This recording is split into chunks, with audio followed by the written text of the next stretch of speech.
वज़ीर-ए-आज़म शहबाज शरीफ ने लंदन में कायदीन लीग नवाज शरीफ से एक और मुलाकात की। मुशावरती इजलास में वज़ीर दिफा ख्वाजा आसिफ और मरियम नवाज भी शरीक हुए। हमने रब्ता किया है दुनिया न्यूज़ के head of international news operation Azhar Javed से।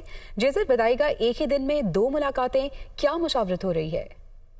लंदन में मुस्लिम लीग नून का अहम मुशावरती इजलास हुआ। ये इजलास स्टैंड-अप हाउस जो कि हसन नवाज का ऑफिस है वहाँ पे हुआ। वज़ीर-ए-आज़म शहबाज शरीफ, ख्वाजा आसिफ, मरियम नवाज, मलिक अहमद ख़ान इस इजलास में मौजूद थे, जिसकी सदारत साबिक़ वज़ीर-ए-आज़म और मुस्लिम लीग नून के कायद मियाँ मोहम्मद नवाज शरीफ ने की।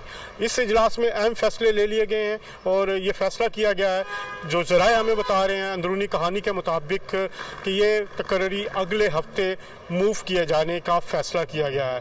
वज़ीर-ए-आज़म शहबाज शरीफ अगले हफ्ते इत्तेहादी जमातों के रहनुमाओं से मुलाकात करेंगे और इस मुलाकात के बाद बाकायदा तौर पर ये समरी जो है वो भेजी जाएगी।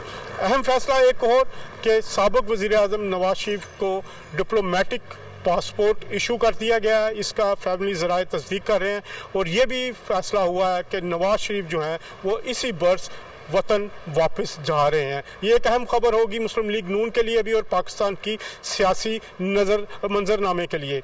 इसके अलावा लॉन्ग मार्च के शुरका से कानून के मुताबिक निपटने का फैसला हुआ है और ये भी कहा गया है कि किसी किस्म के जत्थे के ज़ोर पर कोई भी मुतालबा मंजूर नहीं किया जाएगा।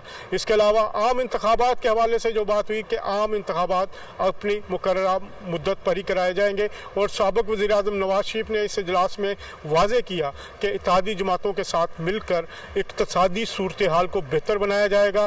और ये भी बताया गया, इसमें इसहाक डार साहब को भी वर्चुअली वो इस इजलास में शरीक थे और उन्होंने ये बताया कि आने वाले दिनों में पाकिस्तान की जो इकॉनमी है उसमें बेहतरी की तवक्को है।